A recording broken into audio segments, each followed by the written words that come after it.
menambahkan saja. Ada dua hal, ya. Tapi ini kan perdebatan yang sudah lama.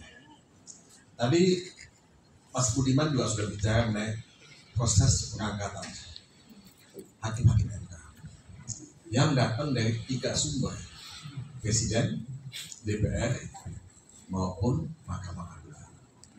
Nah, khusus untuk DPR ini ada potensi dan kemungkinan untuk recall kalau hakim MK-nya itu tidak sepakat dengan bohernya, dengan yang mengangkat.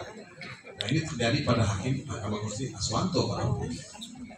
Nah, saya sebetulnya punya reservasi terhadap pengangkatan hakim MK dari 3 pusat kekuasaan.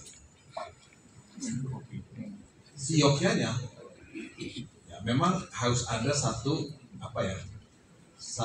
mekanisme di mana calon-calon hakim MK itu diangkat, ya, dengan satu rekam jejak verifikasi yang sangat komprehensif. Bisa saja kalau di Amerika itu presiden, kalau kita mau di sini di KY atau tempat lain ya boleh juga, tapi paling tidak ada satu lembaga yang betul-betul sudah memonitor secara permanen, secara panjang sekali waktunya untuk melihat, oh ini orang memang calon hakim MK yang pantas dan sudah teruji. Nah, dia bisa lihat tulisannya apa aja, bukunya apa aja, dan bagaimana pendapatnya misalnya mengenai poligami, bagaimana pendapatnya mengenai korupsi, bagaimana pendapatnya mengenai narkoba, mengenai lain-lain.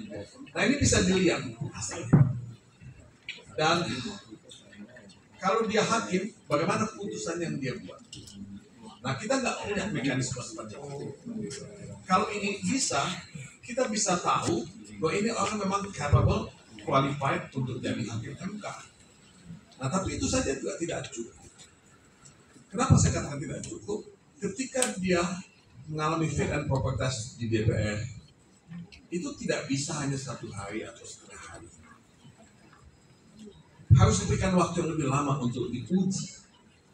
Yang saya lihat di negara lain, pengujiannya itu fit and proper test itu bisa seminggu, bisa 2 minggu. Yang diundang itu bukan hanya ahli ya hukum atau ahli politik, tapi kadang-kadang yang diundang adalah pemilik rumah di mana dia tinggal. Nah, ini orang jujur atau tidak?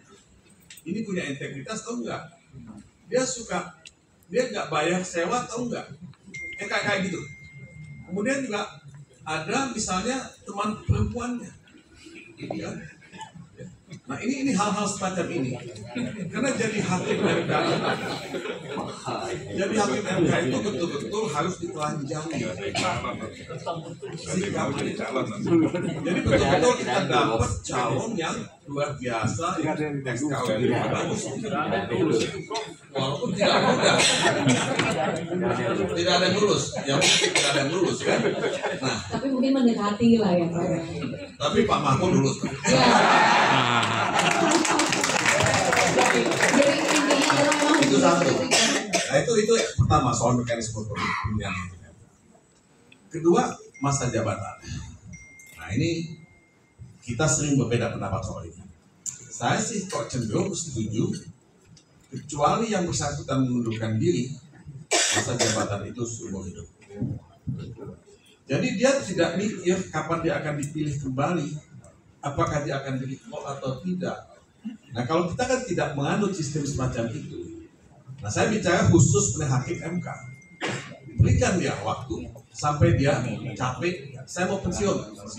Atau kalau dia udah sakit dia pensiun. Nah, ini akan membuat rasa aman, security pada dia. Nah, kalau itu dilakukan mungkin kita bisa dapat, ya walaupun tidak ada yang menjamin. Siapa yang bisa menjamin di Indonesia bisa dapat yang bagus dan tidak akan main mata dengan yang lain, tidak akan berpaling kepada yang lain. Mungkin juga enggak. Jadi 2 hal ini saya ingin tambahkan. Kalau kita bicara mengenai hakim MK, tapi sekali lagi pengawasan publik juga sangat penting. Pengawasan media, pengawasan civil society, pengawasan peer group ya, sesama ahli hukum. Nah, itu menurut saya sangat prinsipil, sangat signifikan dan tidak boleh diabaikan. Memang kolaborasi semua pihak. Mas Budiman mungkin ada yang mau ditambahkan? Dan mendesakkan agenda lahirnya undang-undang kepresidenan.